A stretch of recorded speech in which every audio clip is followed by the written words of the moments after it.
Buenas tardes, bienvenidos a todos y a todas a esta sesión del Club de Lectura Isbelit. Va a ser el primero de este año e iniciamos con la novela La Isla Misteriosa de Julio Verne. ¿Listo? En esta presentación voy a compartir varias de las opiniones que ya hemos discutido al respecto del libro. Voy a hablarles un poquito sobre el género y el autor y cómo se enmarca en su contexto histórico este pensamiento científico. ¿Listo? Preguntaban en varias de las intervenciones, ¿cómo es esto ciencia ficción? ¿No, no es ciencia ficción? En algunos decían, para su momento lo fue, pero hoy en día no podemos afirmar que es ciencia ficción. Entonces, pues vamos a ahondar un poquito por ese lado. Vamos a ver en qué medida uno puede decir que una obra es ciencia ficción, como de qué depende y cuáles son las limitaciones que hay. Tengamos presente la discusión que tuvimos sobre Frankenstein, ¿no? Que fue nuestra última novela, que vimos es precursora para algunos o para otros se considera el primer ejemplar de la literatura de ciencia ficción. Entonces, si eso es verdad, pues tendríamos que encontrar algún tipo de eco, resonancia, continuidad, cosa en común que tenga esta novela. Vamos a empezar entonces con el autor, Julio Verne, es este señor que vemos acá. Él nació en el 1828 en Francia y murió en 1905, y escribió infinidad de libros. Infinidades, según le conté, novelas son al menos 56 novelas, pero también escribió obras de teatro, también escribió ensayos, también escribió diarios, autobiografías, cuentos, etcétera, etcétera. Es un autor muy prolífico. Julio Verne es de una familia burguesa, de papás am, abogados. El papá es abogado y él siguió la carrera porque su papá pues, le dijo que siguiera siendo abogado, pero tenía muy buenas conexiones con el mundo editorial, ¿no? Hay una conexión comercial importante con el mundo editorial de Europa que le permite a Julio Verne explotar mucho su obra, ¿no? No es como un autor como hoy en día que publica una que otra cosa, sino es un productor constante de contenido para ser consumido a lo largo de Europa. ¿Listo? Y eso es importante tenerlo en mente cuando veamos cómo es que se nos entrega esta novela y qué es lo que nos vende, como cuál es el atractivo, cuál es el público al que se dirige y cuáles eran los mecanismos de su época para crear ese tipo de literatura. Les digo que él estudió Derecho, nunca ejerció. Desde 1863, digamos que eso es a los treinta y tantos años, empieza a escribir y termina escribiendo incluso hasta el día de su muerte. Hay ciertas obras que han sido editadas de manera póstuma, hay ciertas revisiones, ediciones de sus diarios, y entonces uno puede encontrar algunas versiones, o puede encontrar como comentarios o ampliaciones a sus novelas y a sus trabajos a partir del estudio que han hecho de él. Aquí nombré las principales de él, solo para mostrarles una cosita. En las primeras 5 semanas en Globo, en el 63, y en el 64 saca Viaje al centro de la Tierra, que es de las más famosas, y en el 65 De la Tierra a la Luna, y en el 67 Los hijos del Capitán Grant. ¿Listo? En el 69 20.000 lenguas de viaje submarino. Fíjense que su producción es constante, ¿no? Él cada año está sacando una película nueva, una novela nueva. Y eso nos demuestra que él es básicamente el Netflix de su época. ¿Listo? Ese es como el marco como quisiera acercarme a esta novela. Pensar que nosotros tenemos una conexión con la literatura distinta como dispositivo, el libro como dispositivo de lectura, el espacio donde consumimos los libros, las razones por las que consumimos los libros al 2025 es muy distinta a la que consumían en Europa en 1800, a finales de o la segunda mitad del siglo XIX. ¿Listo? Entonces vamos a analizar un poquito eso. Eh, en los 70 sacó el reloj de la luna, en el 71 una ciudad flotante, en el 72 una vuelta al mundo en 80 días y en el 74 la isla misteriosa. Si uno mira sus obras, como que de ahí en adelante ya uno deja de reconocer títulos. Todos los que le leí, todos sabemos de qué va, un poquito o no. Sabemos que ha sido adaptado en el cine en algún momento. Si no ha sido adaptado al cine, lo hemos visto en Los Simpsons, en otras películas, como que hemos consumido mucho de Julio Verne y de sus obras a través de la cultura popular. La cultura popular lo ha traído y lo ha redistribuido de otras maneras.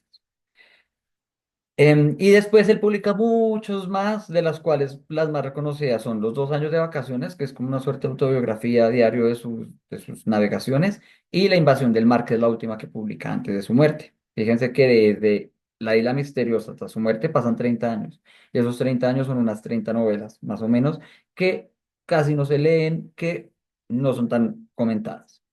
Si se fijan, también él tiene temas recurrentes, ¿no? Hay novelas sobre viajes en el exterior, hay novelas sobre viajes en el mar, náufragos o exploraciones marítimas, hay novelas sobre exploraciones aéreas, los globos le encantan, ¿no? Son como su dispositivo favorito, porque para esa época eran de las pocas cosas que podían volar.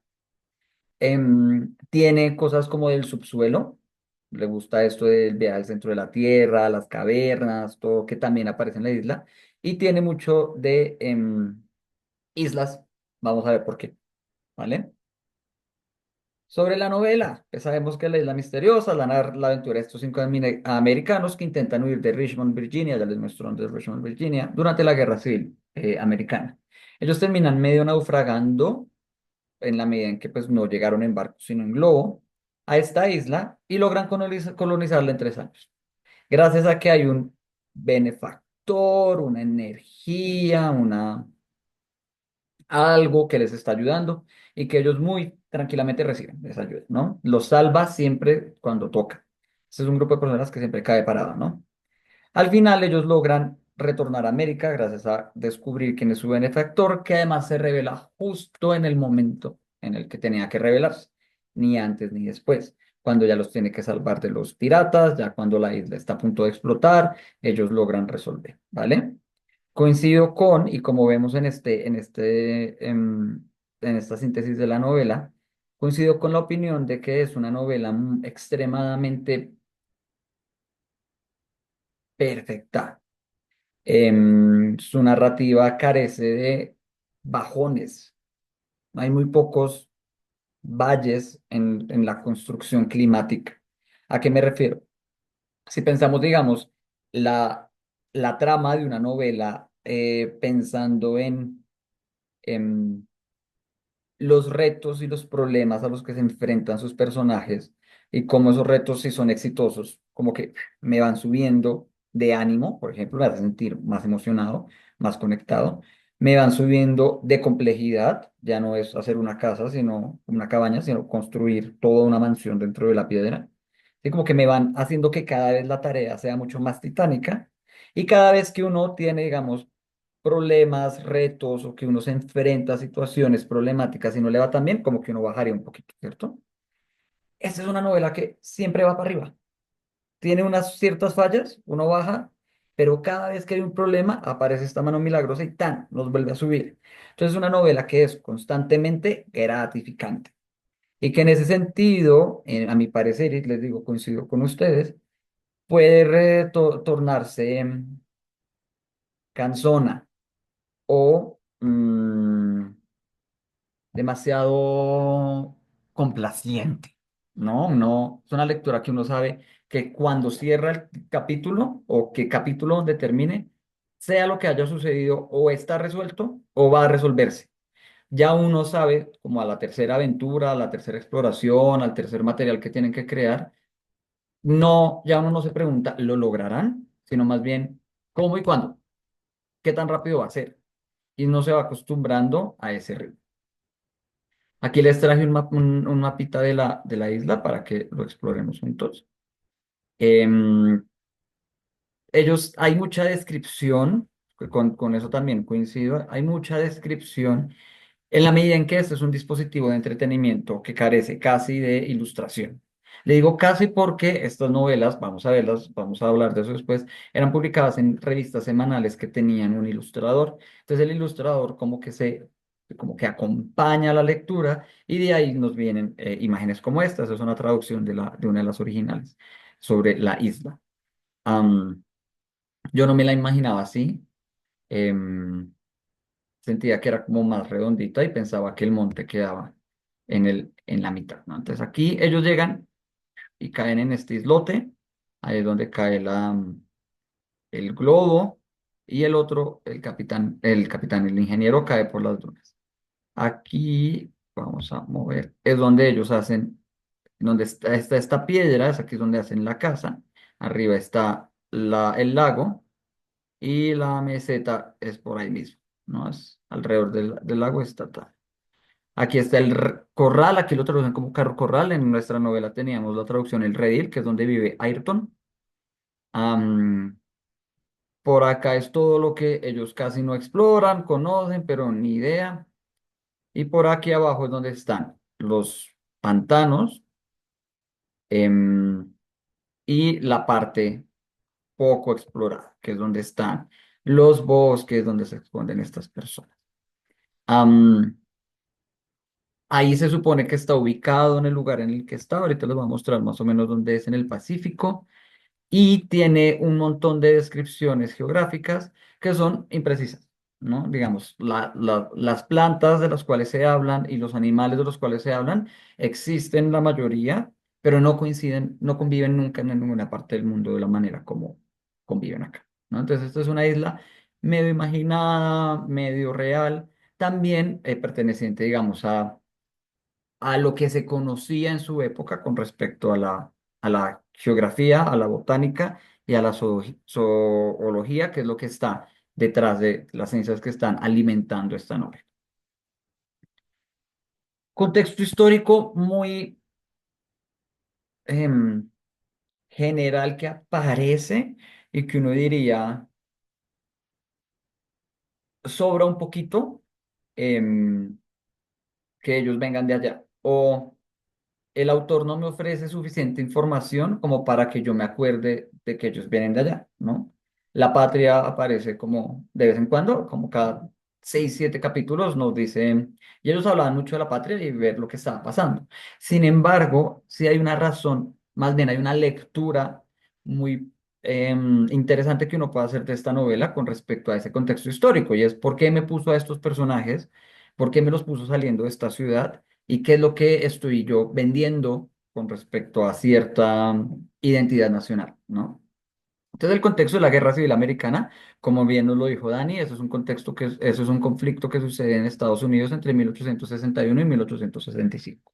Les voy a explicar con un mapa cómo sucede este conflicto, o más bien cuál es las razones y el desarrollo que tienen este conflicto en Estados Unidos. Fíjense que estamos a 100 años de la independencia de Estados Unidos. Estados Unidos, recuerden, es la primera nación moderna en crear un gobierno democrático tal y como hoy en día suponemos que son todos los países. Para el momento en que Estados Unidos se libera, el mundo estaba dominado ante todo por potencias europeas y los pueblos indígenas que vivían en ciertas partes del mundo con sus organizaciones variadas. Algunos tenían imperios, algunos tenían reinos, algunos tenían ciertas formas de república, otros simplemente eran organizaciones muy locales, etcétera, etcétera. Entonces el mundo, en términos de la geopolítica, estaba dominado por los imperios. Los imperios tenían su sede en Europa y tenían las colonias en América, especialmente para al principio como entre el siglo XV y el siglo XVIII, y Asia y África empiezan a aparecer ahí en el siglo XVIII y el siglo XIX. Ya hemos explorado varias novelas en las cuales hemos visto cómo es la configuración del mundo para esa época. Hemos visto, por ejemplo, en el siglo XIX cómo los europeos se dividen en África, como que estamos en ese momento del mundo, y Estados Unidos es el primero que dice, no, no estoy de acuerdo con la manera como se administra, voy a crear una nueva forma de organización política y social y económica que va a ser distinta a la del imperio. Vamos a hacer una república.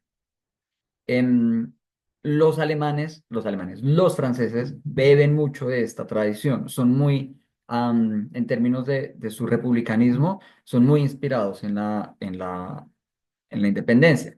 A los 100 años de la independencia, en 1876, fíjense que es 10 añitos después de la terminada la Guerra Civil, Francia le regala la Estatua de la Libertad a Estados Unidos para celebrar el primer siglo que ellos tienen. Entonces los franceses tienen y ellos además se inspiran en miran hacia la Revolución Americana para hacer la Revolución Francesa, que es el inicio de como la modernización política de toda Europa. Francia mata a sus reyes, acaba con la monarquía y instituye una república parlamentaria, en cierto sentido democrática, aunque justo después llega Napoleón, que vuelve a ser como imperialista invasor, y que alerta a las demás potencias a pensar en regímenes de transición, que ya no las monarquías iban a dominar, que ya la cantidad de trabajadores, de economía, de pueblos, de ciudades que estaban creciendo en el mundo requerían una forma de administración menos centralizada. Entonces tenemos que Estados Unidos es el primero, lleva 100 años en ese proceso, les está adelantando Europa, son una nación muy importante, pero ellos tienen un pequeño debacle. ¿Listo? Para 1861 Estados Unidos estaba compuesto por 30 y pico estados. Ya estaban, estos de aquí eran los 13 primeros, desde Georgia hasta Maine, si no estoy mal. Son los 13 estados originales, que eran las 13 colonias que empezaron, y ellos empiezan el proceso de expansión. ¿Se acuerdan que vimos a lo lejos cómo ellos tienen que llegar hasta acá y atravesar? California y Oregón se vuelven estados rápidamente porque eran territorios explorados por los españoles y todo esto era parte de México. Y todo lo que hay en el amarillo es o lo que se le compró a México y lo de arriba es o lo que se le compró, se le ganó a Francia durante las guerras que tuvieron los ingleses antes y Estados Unidos, como estaba configurado. Entonces tenemos esos 34 estados y una pregunta muy importante sobre qué va a pasar en la mitad. Ellos muy fácilmente llegan a la conclusión, después de establecer California, que Estados Unidos tiene que ir de costa a costa. No importa lo que haya en el medio, el país tiene que tener cierta continuidad territorial. Es el destino manifiesto, ¿se acuerdan? De esta imagen que era un tren y una señora liderando el tren como con una antorcha y un vestido blanco y atrás de ella venían todos los colonos del Midwest a poblar eso, ¿no? Y empiezan las discusiones sobre los derechos. Em, la construcción de una sociedad democrática en el siglo XIX y la aparición de la figura del ciudadano eh, que hace parte de su sociedad y que tiene derecho a participar de la sociedad, hace que empecemos a mirar hacia los lados y veamos, bueno, cuáles son los seres humanos que configuran la sociedad y hasta qué punto estamos jugando en este juego con las mismas reglas, ¿no? Am, y surge el asunto de la abolición de la esclavitud. Se llega a la conclusión de que el trato que se le hace a las personas esclavizadas es inhumano o que no es compatible con el modelo democrático. Si decimos que todos tienen que participar igualmente ante el Estado, que el Estado es un contrato que hacemos todos los ciudadanos, tenemos que suponer que todos los ciudadanos estamos en las mismas condiciones para llegar a ese punto. ¿Qué hacemos para suponer eso? Suponemos, o qué es necesario para que eso sea verdad? Suponer que todos los seres humanos somos racionales, ¿no? Que todos tenemos la capacidad de entender los acuerdos y asentir a los acuerdos, ser responsables de los acuerdos, eh, seguir las leyes y pagar las consecuencias de aquello que hacemos, ¿no? Ya no es el rey el que me dice usted mate o no mate, usted cumple esta función o no, sino yo mismo entiendo cuál es mi función en la sociedad y me hago partícipe. Y entonces empezamos a mirar y vemos que hay un montón de sujetos que no están contemplados bajo esta definición. Son las mujeres sujetos de derecho, son los negros sujetos de derecho, son las personas indígenas sujetos de derecho, porque al principio esa idea de la democracia y del ciudadano, pues es una cosa exclusiva de hombres con dinero europeos, generalmente blancos, ¿no? Y Estados Unidos, muy dentro de esa tradición que siempre ha tenido como sociedad de la libertad y de defender estos derechos al ser...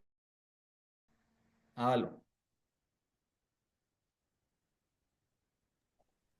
Ya volviste. ya Hola, volví, ya te digo volviste. que mi internet está mareado hoy, perdone. ¿Sí ven que se va, como que se va y se viene? Entonces les decía, Estados Unidos que viene con esta tradición de ser la primer sociedad, como el faro de libertad ante el mundo, dice. pues tiene sentido pensar que nuestros ciudadanos son libres y que los eh, africanos esclavizados tienen tanto derecho de participar de la sociedad como los blancos, entonces vamos a abolir la esclavitud, ¿no? Para eso ellos tienen que hacer un proceso eh, de reforma constitucional, lo llamaríamos hoy en día. Ellos lo llaman enmiendas, y es que el Congreso apruebe que se le cambie ese documento inicial a algo. Y ellos agregan, no me acuerdo cuál es la enmienda, la 13 si no estoy mal, la que dice que todas las personas son libres y que eso incluye a los antiguos esclavizados. Quien lidera eso es Lincoln, el presidente. Y todos los que están, todos los estados en azul, fíjense que son los del norte, Kansas, California y Oregón, están de acuerdo y prohíben la esclavitud inmediata. Hay unos estados en el borde, donde está Washington, Virginia Occidental, Kentucky, Missouri, donde si bien están de acuerdo con la abolición, todavía es legal. ¿Listo? Estos estados desde el principio dijeron no, esos dijeron, bueno, lo podemos considerar. Y los estados del sur, los rojos, dicen que no. ¿Por qué? Porque la mayor cantidad de personas esclavizadas que llegaron a América llegaron a esos estados. Esos estados tienen una economía principalmente agrícola.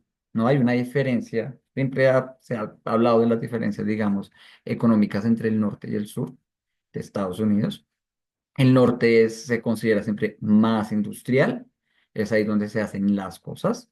Por ejemplo, los carros vienen de por acá, de Detroit, ¿no? Es donde surge Ford y la línea de producción, ¿no? Mientras que en el sur son grandes haciendas donde se plantaba algodón, tabaco principalmente, y otras cosas, maíz. Es muy similar a una distinción que tenemos aquí en Colombia. Por ejemplo, Santander es industrial. Santander es y generalmente región andina central o bueno, oriental, lo que es Bogotá y los Santanderes son altamente industriales, mientras que si uno va al Cauca, al Valle del Cauca, hacia el Pacífico es agro, plantaciones de tanto. En lo industrial yo necesito gente que trabaje, gente que tenga algún tipo de conocimiento calificado, gente que tenga la decisión de estudiar para o prepararse para hacer una labor como esta. También requiere que haya pensamiento, que haya estudio, que haya investigación para que haya un desarrollo científico.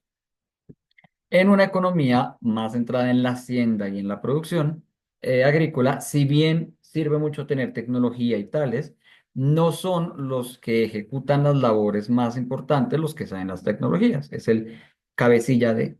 Ellos necesitan es mano de obra y por lo tanto su mano de obra, su riqueza, su poder como territorios dependía casi que exclusivamente de la mano de trabajo esclavizada. ¿Por qué? Pues porque gano mucho más dinero si yo no le tengo que pagar a los que me ejecutan la mayor cantidad del trabajo. Entonces, esos estados le dicen a la Unión, no, nosotros no queremos abolir la esclavitud y empiezan de a poquitos a rebelarse y a decirle al gobierno central, no, acuérdense que Estados Unidos es un estado federal. Y luego se unen y dicen, nosotros queremos instaurar, no, nosotros queremos continuar siendo un país esclavista y por lo tanto nos vamos a separar. Por eso se llama guerra de secesión. Y los del norte dicen, no, no, aquí nadie se separa. Esto no es una decisión que uno pueda entrar y salir tan fácilmente. Nosotros dependemos de su economía, necesitamos también de esas plantaciones, necesitamos de todo lo que se produce allá en el sur, entonces no los vamos a dejar y empieza la guerra civil. Entonces tenemos el bando de los unionistas y el bando de los confederados, que son los de rojo, los esclavistas. Si se fijan, la capital del sur confederado es Richmond, que es donde están encerrados nuestros compañeros, que es muy cerca de Washington, es en el borde. Entonces es donde sucede, digamos, la mayor cantidad de lucha. Los del sur se arman, crean como sus propios ejércitos y empiezan a pelear. Y finalmente Lincoln, no, Lincoln no logra terminar la guerra porque lo matan, pero el gobierno de Lincoln, su vicepresidente, logra terminar el proceso y ganarle a los confederados. Los confederados reciben como castigo, como perdedores, un montón de sanciones y y de cobros, por decirlo así, por su intento de salir de la Unión.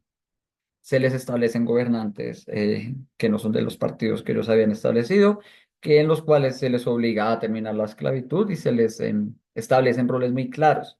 Hoy en día, cuando uno habla de cultura norteamericana, generalmente se habla del sur como este territorio como un espacio muy pobre, muy empobrecido todavía, muy poco industrial, y la explicación más común o la más recurrente es que precisamente como resultado de la guerra, el norte como que bloquea mucho el desarrollo económico del sur, lo obliga a seguir trabajando de manera más agro que industrial, y por lo tanto eso ha implicado, digamos, un atraso en términos del desarrollo de Estados Unidos. Si uno mira Estados Unidos en general, bueno, hasta hace muy poco, la mayor cantidad de desarrollo sucedía era el norte, el sur no.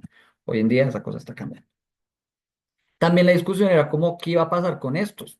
Tenemos que establecer si cuando se cree un nuevo estado, que se van a crear, em, si son esclavistas o no. Y entonces también se establece que ningún estado nuevo puede ser esclavista. De aquí es donde ellos escapan casi hacia el final de la guerra, cuando ya Richmond, pues eran ya presos políticos, fíjense que llevaban varios años, algunos metidos en esa ciudad, y ahí desde donde ellos escapan. Ese es el contexto histórico, tengámoslo presente porque hay muchos temas en la novela que vuelven a eso, creo que es como de los principales o la clave de lectura que yo quiero hacer. Ahora bien, la pregunta, ¿ciencia ficción? ¿Sí lo es? Sí, sí lo es. ¿En qué sentido? En que el elemento tecnológico es central a la novela, no es eh, decoración, no es em, que resulta que existe cierta tecnología y la trama sucede dentro de esa tecnología, no es el trasfondo, sino es el protagonista. ¿De qué nos hablan más? Sino de ciencia y especialmente química, ante todo, un poquito de botánica, un poquito de zoología, pero sobre todo química e ingeniería. Em, Y la ciencia es la protagonista porque es gracias a la ciencia que ellos logran colonizar. En ese sentido es ciencia, más que fantasía, porque es que fantasía puede ser cualquier cosa imaginada. Este tiene un sustento o pretende, es verosímil a la hora de presentarnos el sustento detrás de las acciones y de la tecnología que permite el desarrollo de esto. No es tan mágico, aunque al final sí. ¿En qué sentido es ficción? En que es imposible que esto suceda de verdad, en que es una invención a partir de las tecnologías que tenemos. Piénsenlo, el equivalente nuestro es CSI. Uno no sabe en CSI qué tan cierto sea lo que dice. Uno cree, porque como la novela, el programa tiene buenos efectos y todo el programa es de encargarse de enseñarnos como auditores, como los que vemos, cuál es la tecnología detrás de la investigación que permite lograr llegar a resultados efectivos en la justicia, pues uno le cree. Y porque es verosímil, ¿en qué sentido? Parte de intuiciones que son verdaderas, de intuiciones que además son compartidas en la cultura folclórica. Todos sabemos más o menos cómo funcionan las huellas digitales, cómo funciona el ADN, todos sabemos más o menos qué es un microscopio, porque hemos sido educados en una cultura científica. Entonces, puede que sea falso, probablemente todo lo SSI es falso, pero uno se lo cree. En esa época, pues la ciencia disponible no era computadores, internet, microscopios, eran transformaciones de la materia. Es la industrialización, o como lo dijo muy bien Wilson, es la revolución industrial. Está sucediendo, todavía estamos en medio de la revolución industrial. El, la humanidad europea descubre que puede modificar o más bien extraer energía de combustibles fósiles y que esa energía puede impulsar máquinas y que entonces ahora debemos eh, como dividir la economía entre, o las actividades económicas entre los que producen y nos dan de comer y tales, los que extraen los materiales, los que procesan los materiales, pero los inteligentes todo sucede si hay una cabeza detrás pensando. cómo sucede eso. Y ahí viene la figura muy novedosa para este siglo, que es el ingeniero, ¿no? Fíjense que nuestro protagonista es un ingeniero, que hoy en día uno dice ingeniero, pues sí, ingenieros hay muchos, son las facultades más grandes que existen en las universidades. Entonces, para su momento, el ingeniero es este MacGyver, como lo llamábamos, ¿no? Esta persona que soluciona y resuelve todo. Hoy en día, generalmente, es un hacker, ¿no? Fíjense que hoy en día, si esto no hubiera pasado en nuestro momento, el héroe tendría que ser un hacker o un científico mucho más tecnológico. Piensen en Batman o en Iron Man, multimillonarios que tienen la capacidad de invertir mucho dinero en investigación científica, o piensen en todos los enemigos que tiene Spider-Man, Oscorp, toda esa gente son. En su época, pues esta es la ciencia que existía. Entonces, en ese sentido es que es ciencia ficción, en que me está utilizando la tecnología como un protagonista del desarrollo de la historia, pero lo hace a través de la ficcionalización. ¿Tiene descripciones detalladísimas? Sí. Y súper realistas, en cierto sentido, yo no sé de ciencia, entonces uno le cree, ¿no? Em, Son falsas, les digo, no existen koalas a la misma altura de otros animales que aparecen ahí, por ejemplo. Em, pero sí toca temas muy importantes. Esto, más allá de que sea ciencia ficción, o no quiero que vean el discurso que estamos construyendo detrás y la importancia del momento histórico o de esta novela para su momento histórico. Primero que todo, como decíamos, está la revolución industrial. La revolución industrial nos cambia la forma de ver y eso se ve en el proceso de colonización. Ellos no se conforman con tener una casita y tener una granjita. Si bien la casita, el techo y la granjita, que es la que me da comida, son esenciales en la economía, lo llamamos primer y segundo sector hoy en día, para su época o antes de la revolución industrial era todo. Todo se hacía a mano. Todo era artesanía, disciplina. Sí, la gente no iba a la universidad a estudiar ingeniería, la gente iba a la universidad a estudiar filosofía, a estudiar lenguas, a estudiar un montón de cosas distintas, ¿cierto?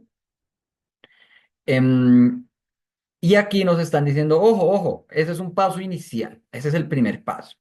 El primer paso es transformar la materia o tener una relación extractivista, como a ir a la naturaleza, conocer la naturaleza para transformarla, pero hay un segundo paso y es industrializarlo, tecnificarlo, que llegue un momento en que yo solo le metí mano una vez y ya, eh, eso se hace solo. Eso no quiere decir que no existiera tecnología antes, los canales de riego, los acueductos, pero en este hay una transformación mucho más profunda. Se va a la química, se va a la, am, a la, como a esa nueva ciencia que se está abriendo en el siglo XIX que me está diciendo, vea, la energía es una cosa que pasa muy adentro en los átomos y el verdadero progreso está en abrir el átomo, mirarlo directamente, ya no es solo el material, sino lo que viene detrás, dentro del material, lo que me permite a mí transformar a través del material. Luego venimos, y eso viene de la mano de una cosa que llamamos positivismo científico. Positivismo científico se traduce un poco o aquí se manifiesta en su manera más, em, ¿cómo lo digo? Más sencilla, como más ingenua un poco, y es que la ciencia siempre es buena, ¿no? Pero aquí también viene, es una idea muy importante del siglo XIX que no es tan sencilla, no es como la ciencia es buena, sino más bien es la ciencia es buena en la medida en que permite el progreso. Y empezamos a ver la historia como un avance. Hasta el siglo XIX, hasta la modernidad temprana, había una visión histórica del mundo mucho más estancada, mucho más inmanente o permanente. ¿Qué quiero decir con eso? La gente leía a Platón. ¿Listo? Ellos empezaban a estudiar leyendo Platón. Así Platón llevará 2500 años, 2000 años muerto, ¿no? Platón, Aristóteles, ellos son las fuentes. Por el otro lado es la Biblia. Por el otro lado son los medievales que hablaban de ese tipo de cosas. Todavía no se piensa como hoy en día en que cada año hay un iPhone nuevo, como que todo es muy similar. Y de repente la revolución industrial permite que haya mejoras en procesos de maneras muy rápidas y la aparición de nuevas cosas. Y eso nos da la idea de el futuro, hacia allá vamos, es posible. Lo fácil es imaginarlo, lo difícil es ejecutarlo, pero tenemos las habilidades. Y ya eso nos da una perspectiva. Uy, el pasado, cómo era de análogo, cómo era de difícil. El futuro, cómo va a ser de fácil, cómo va a ser de... ¿sabes? Y ese progreso implica una mejora ética. Un país desarrollado, es lo que llamamos hoy en día desarrollo, es un país deseable. Un país, ya no decimos subdesarrollado, decimos en vías de desarrollo, es un país en el cual todavía estamos en formas de una economía preindustrial, como centrados mucho en la producción local y no en la producción como en masa que va haciendo esto. Y esta novela nos lo vende. Ellos llegan como unos miserables, pobres náufragos, y ya gracias a la tecnología, gracias a este progreso científico, son dueños y amos y tienen tremenda mansión. ¿Listo? Les digo que entonces hay una relación de la ciencia y el conocimiento como virtud. No solo es bueno en términos de tecnología, no solo es bueno en términos de economía, no solo es bueno en términos de progreso, sino es bueno en términos de valores. Em, Se piensa y se construye la idea de que si yo sé ciencia, soy bueno, automáticamente, ¿no? No, no hay posibilidad de la maldad detrás de la ciencia. O si llegan a aparecer personajes, esos personajes pues hay que eliminarlos, ¿no? El, el buen científico es una buena persona, es un buen nacionalista, es un buen militar, es un buen hombre. Y si nos fijamos en la novela, solo hay hombres y todos son buenísimos. No hay ninguno que tenga un defecto. El más defectuoso, el menos virtuoso o el que más se sale de esa línea de ser un científico bien es el marino, que él es un tipo de conocimiento viejo, que él es un tipo de forma de vida antigua. El marino hace de todo, cose, pesca, cocina, amarra, construye, porque vive en su mundo, mientras que los demás tienen tareas específicas. El ingeniero que es todo, el periodista, el muchacho este que está aprendiendo qué va a hacer y el esclavo. Y cada uno tiene una labor importante. Son buenos en la medida en que ellos son excelentes en esa labor, en su conocimiento y van mejorando. Nunca los vemos fallar. El único es el marino que además siempre que hace un comentario inapropiado, yo creo que es como el único personaje con personalidad en esa novela. O sea, el único que uno lo debe hablar y como tener emociones que no sean todo va bien.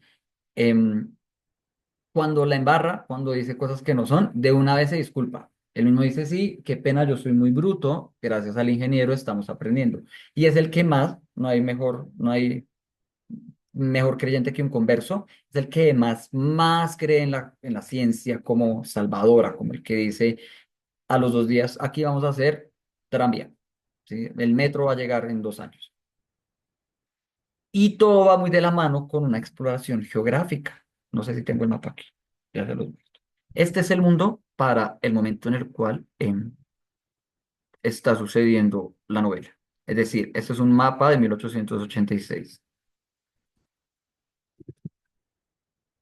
Si se fijan, ya está explorado la mayor cantidad del mundo. Ya estamos en una parte en la cual la tecnología nos permitió encontrar todo. Antes se conocían ciertas cosas, hemos visto mapas de cómo América de repente empieza a aparecer como un continente, a veces son separadas América del Norte, América del Sur, pero acá lo único que queda por explorar es el Pacífico, que precisamente es donde sucede nuestra novela. Nuestra novela sucede como por aquí abajo. Fíjense que ellos volaron desde acá hasta abajo en el Pacífico. Que eso es imposible para que un globo lo recorra en las pocas horas o días que estuvieron, habrían tenido que haber caído por algún lado, sí, como que de verdad es un viaje completamente real. Pero entonces hay una idea de, ya la ciencia nos mostró todo lo que hay, por lo menos bajo lo visible. Ahora la ciencia nos tiene que mostrar lo que hay que no vemos todavía. 20.000, ¿qué? Viaje al centro de la Tierra. Zoom. O la vuelta al mundo en 80 días, volar. O viaje a la luna. Como, hey, si ya exploramos lo que hay, tenemos que explorar algo más. Entonces también hay toda una apreciación de la geografía como ciencia y como dispositivo tecnológico que nos permite lograr lo que la ciencia nos está prometiendo. Piensen en la audiencia que lee este libro. Nosotros hoy en día ya estamos tan avanzados en esta idea de la tecnología que ya nos desprendimos de la, como de la conexión terrestre que hay con el mundo. Ahorita que estuve en Medellín, fue una exposición del Museo del Arte Moderno de Medellín que se llama Project Coca y habla sobre qué es la coca como planta, cómo se cultiva, cuáles son sus variedades, cuáles son sus funciones, digamos, étnicas dentro de los grupos que las cultivaban, los grupos originarios, cómo fue su desarrollo histórico, cómo fue publicado, descubierto en Europa durante el siglo XIX y cómo terminó siendo como muy estigmatizado, ¿no? Y es una exposición, yo creo, muy importante porque nos recuerda que la cocaína, que es un elemento químico muy transversal en nuestra historia como país, nuestra relación con el mundo en los últimos 30 años está determinado por la coca. A uno se le olvida que es una planta, que puede crecer en el jardín de uno y uno no se da cuenta. Y creo que nos sucede con todos, ¿no? En el celular, pues, tenemos un montón de tecnología, pero ¿de dónde viene el litio que alimenta la batería? ¿De dónde viene el oro? ¿Dónde están las conexiones? ¿De dónde vienen los demás metales? Las mesas, cuando uno compra un mueble y lo arma, ya ni es madera, es MDF, ¿no? Como que todo ya es bien empacado, cubierto en plástico, nos llega a la puerta de la casa. Básicamente los alimentos es lo único con lo cual tenemos una conexión todavía de al menos comprar el alimento, los vegetales o el animal, picarlo y prepararlo, pero los medicamentos, aquello que nos quita el dolor de cabeza, aquellos que nos deja dormir, todo eso viene de plantas y a nosotros en este momento carecemos de esa conexión. Si uno tiene, digamos, un pasado campesino, digamos, la familia de uno estuvo en el campo, todavía, por eso somos países en desarrollo, tenemos cierta conexión con ellos, pero en este momento del mundo en el que se produce esta novela, es que ellos están transicionando. Y entonces la novela es supremamente llamativa porque le está ofreciendo a la gente el futuro de cómo va a ser, de cuáles son las posibilidades que tiene la tecnología y la ciencia para mejorar las condiciones de vida. Que nosotros tenemos dispositivos que cada generación o cada década va sacando nuevas imaginaciones a partir del ejercicio que hace el siglo XIX de crear la ciencia ficción. Entonces tenemos los supersónicos. Es la misma manifestación, solo que los supersónicos es en los 60, 70, cuando surge la computación, cuando surge ya el carro mecánico, cuando surge el televisor, como las pantallas, ellos se imaginan, bueno, ¿cómo sería el mundo en el futuro? Entonces se lo imaginan con viajes y tales. Entonces, pues a nosotros ya no nos genera ningún tipo de emoción, ilusión, ni nada por el estilo, este tipo em, de manifestaciones científicas. Sin embargo, para su época lo eran y eran muy importantes porque también es una manera de difundir ese pensamiento.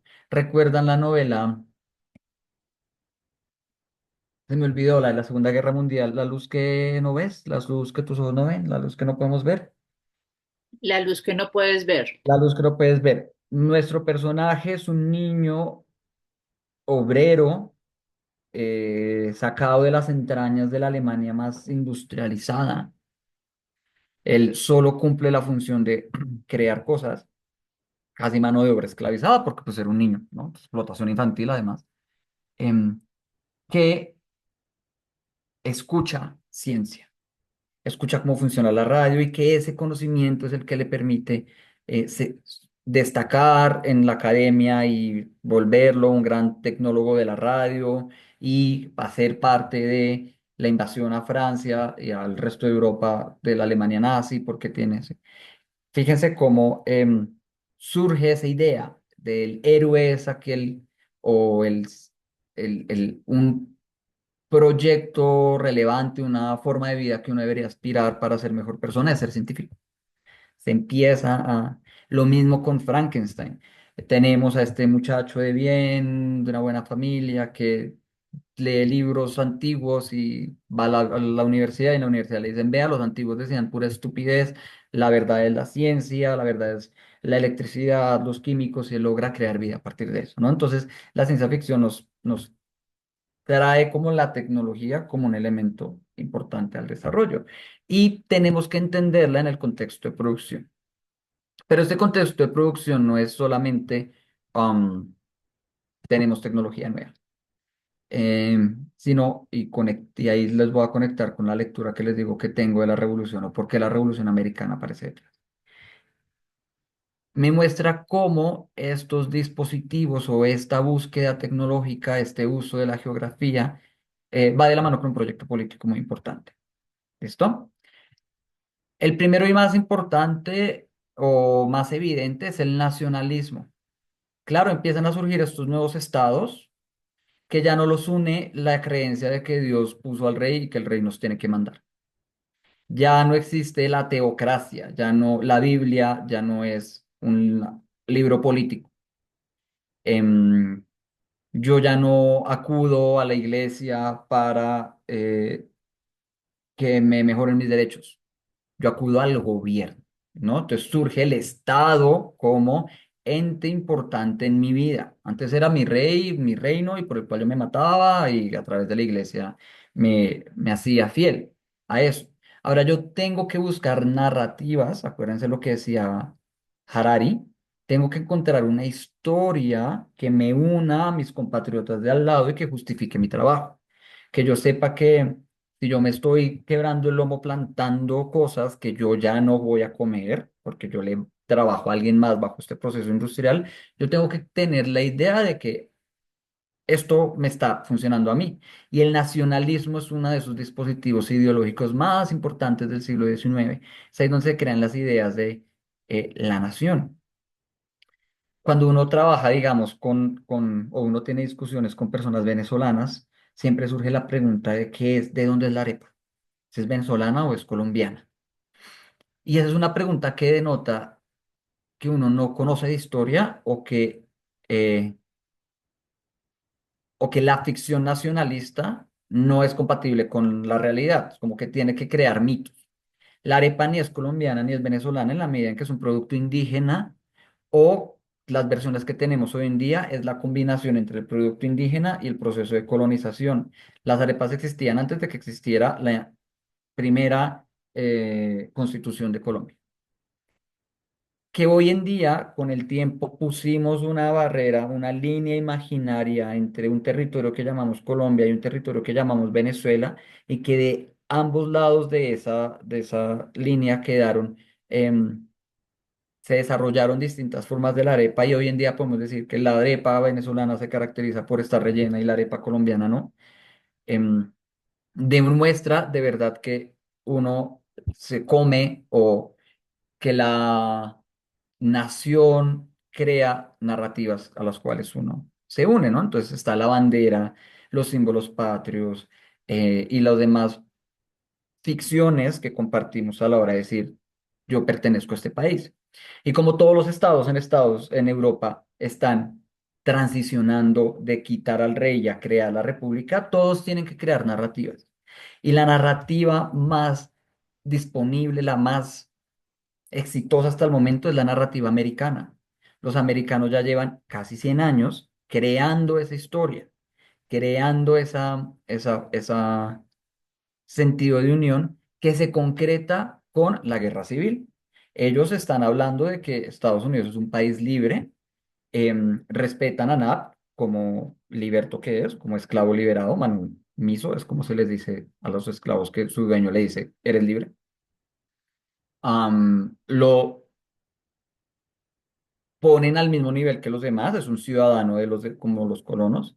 Incluso el británico este malvado, el criminal, es salvado gracias a la ciencia y a su compromiso. Vean cómo él se une y entonces eso lo hace de nuevo expiar esa culpa. Y todos quieren volver a Estados Unidos. Y todos los temas y todas las maneras como nombran el, el, el espacio nuevo que habitan están relacionados con la idea de libertad. La isla Lincoln, pues es el tipo que los está liderando. La bahía Washington, sí, como que ellos están y constantemente están trayendo de vuelta a América como una imagen de esta es la gente que tiene que ganar la guerra y esta es la gente, y así debemos crear nuestras naciones. Pero eso viene de la mano de colonialismo. Nos muestra cuáles son las condiciones que tiene el mundo en ese momento. Venimos de un mundo en el cual exploran. No tengo el libro a la mano, pero hay una parte en la cual el capitán Pencroff dice, para mí es obvio que toda persona quiere que llegue a una nueva isla, tiene que dominarla. Entonces, si alguien pasa por acá, nos va a ver. Si no aparecemos en el mapa, pronto tendremos que aparecer porque tenemos que conocerlo todo y todo tiene que ser nombrado y todo tiene que estar conectado. Y eso se logró. El Internet, el Mercado Libre, em, nos permite que estemos todos conectados. Y comenzó con ese proyecto colonial. Sin embargo, ese proyecto colonial tiene cargas ideológicas fuertes, ¿no? Racismos que están presentes en la novela. Si bien Nap es un ciudadano como los demás, es el más cercano al orangután, es el más parecido al orangután, es él que termina siendo el amigo del orangután, por ejemplo. Y además siempre se le relegan a él las labores del servicio. Él nunca tiene ideas. Nap nunca propone, Nap solo ejecuta. Y además no se entra a las discusiones bajo las razones. En varias partes del libro él dice para mí, mi patria es mi dueño y pues si mi amo dice que sí, pues yo voy atrás sin mente, ¿no? Entonces, recurren también a esta idea de que los malayos nos van a matar a todos, todo, ¿no es cierto? Viene muy de la mano con cómo construimos esa narrativa, cómo hacemos que la gente empiece a creer en esto, que comparta a través de dispositivos culturales, ¿no? El entretenimiento, como lo llamamos hoy, es esa manera a través de la cual nosotros juntamos, nos concordamos en la mitología que va a ser la que nos lleve como nación o como grupo social a sentirnos con cohesión y unidos. Antes, por ejemplo, no sé si, más bien antes no, todavía es relevante, pero antes era quizá la única o de las pocas instituciones que había era la religión. Desde el púlpito a mí me decían su patria, su rey, su pero ahora tenemos una nueva idea y es que la gente es libre, cada cual decide. Entonces tenemos que ofrecerle dentro de esa libertad esas maneras de consumir. Ya no le puedo decir, mira, tú tienes que creer en la patria. Yo ya no puedo ponerle una pistola en la cabeza y decir, ve y pelea la guerra. Yo tengo que convencer a la persona y cómo lo hago a través de el entretenimiento, lo que consumimos. Esta literatura se publicaba, esta novela se publicó de manera periódica durante 2 años, si no estoy mal, en una revista francesa que publica quincenalmente. Si ustedes se fijan, las tres tomos tienen 20 capítulos y los 20 capítulos son de la misma longitud todos. ¿Por qué? Porque ellos tenían que llenar pues, un espacio determinado entre las hojas. Si de pronto había diferencias, se completaban con una imagen más grande o una imagen más pequeña. La gente coleccionaba las revistas y al final de cada año o al final de cuando se completaba un tomo, se creaba la edición de bolsillo en tomo, se mandaba a imprimir y la gente la compraba para tenerlo en la casa, especialmente en Navidad. Em, Nosotros ya no consumimos literatura así.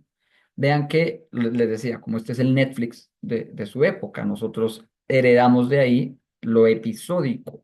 Em, ¿Sí? Como en cada, no, en cada capítulo hay una pequeña narrativa, ¿no? Y si ustedes se fijan, los capítulos son muy satisfactorios, cierran muy bien el asunto.